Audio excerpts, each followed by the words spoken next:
Vande Bharat news की exclusive report का बड़ा असर देखने को मिला है। शिक्षक श्यामलाल निषाद निलंबित, जिला विद्यालय निरीक्षक सुल्तानपुर ने की कार्यवाही। चैनल द्वारा प्रसारित खबर में ये सवाल उठाया गया था कि अगर एक शिक्षक होकर कोई व्यक्ति किसी धर्म विशेष के खिलाफ लोगों को भड़काने की कोशिश करता है तो बच्चों को कैसी शिक्षा दे रहा होगा। रिपोर्ट में ये भी बताया गया था कि इस तरह के बयान न केवल समाज में वैमनस्य फैलाते हैं बल्कि शिक्षा की गरिमा को भी ठेस पहुंचाते हैं। वंदे भारत की इस कवरेज ने जिला प्रशासन और शिक्षा विभाग को कार्यवाही के लिए मजबूर कर दिया। मामले का संज्ञान लेते हुए जिला विद्यालय निरीक्षक डीआईयूएस सुल्तानपुर ने सख्त कदम उठाते हुए मोस्ट कल्याण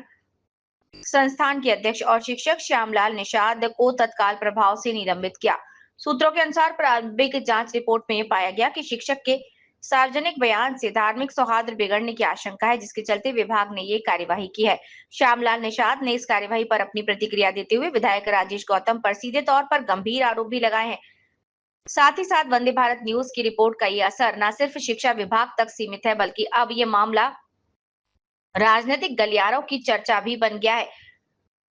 यहाँ कुछ लोग प्रशासन की कार्यवाही को सही और समय उचित कदम बता रहे हैं, वहीं निषाद समर्थक इसे राजनीतिक दबाव का नतीजा मान रहे हैं। क्या शिक्षा के क्षेत्र में सक्रिय लोगों को अपनी विचारधारा सार्वजनिक रूप से व्यक्त करनी चाहिए या इसकी छूट मिलनी चाहिए, या फिर धर्म और राजनीति पर बयानबाजी करने पर सख्त रोक लगनी चाहिए? जिले में ये मामला अब धर्म, शिक्षा और राजनीति तीनों मोर्चों पर बड़ा विवाद बन चुका है। अभी हमारे निलंबन या सस्पेंशन के बाद तमाम पत्रकार बंधु हमारे पास फ़ोन कर रहे हैं। बहुत सारे लोग हमारी प्रतिक्रिया जानना चाह रहे हैं, क्या है, कैसे है। तो मैं बताना चाहता हूं कि खुद को श्रेष्ठ सिद्ध करने के लिए जो झूठी कहानी गढ़ करके सनातन को विकृत करने वाले और भगवा की आड़ में छोटी छोटी बच्चियों का शोषण करने वाले और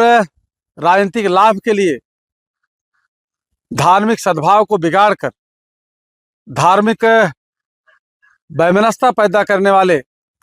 लोकतंत्र के हत्यारे, संविधान विरोधी, संवैधानिक व्यवस्था के विरोध करने वाले, आरक्षण का विरोध करने वाले, पुलिस पर दबाव बनाकर हमारे खिलाफ एफआईआर दर्ज कराने वाले, दबाव बनाकर हमको निलंबित कराने वाले लोगों को ज़्यादा खुश होने की जरूरत नहीं है,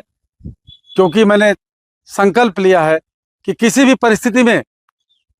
हम जो समाज के हित उन्नति के लिए, पिछड़ों की तरक्की के लिए, पिछड़ों को समाज की मुख्य धारा में लाने के लिए संघर्ष करते रहेंगे, काम करते रहेंगे, उनके शोषण अत्याचार के खिलाफ आवाज़ उठाते रहेंगे और उनको शिक्षा जागरूकता और इस तरीके से जो आडंबर और पाखंड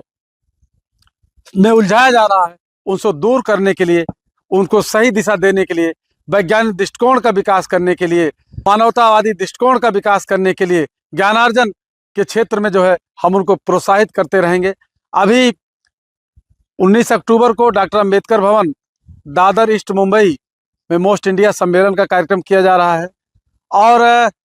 24 अक्टूबर को जो हमारे उत्तर भारतीय मछुआरे हैं उनकी समस्याओं के समाधान के लिए महाराष्ट्र सरकार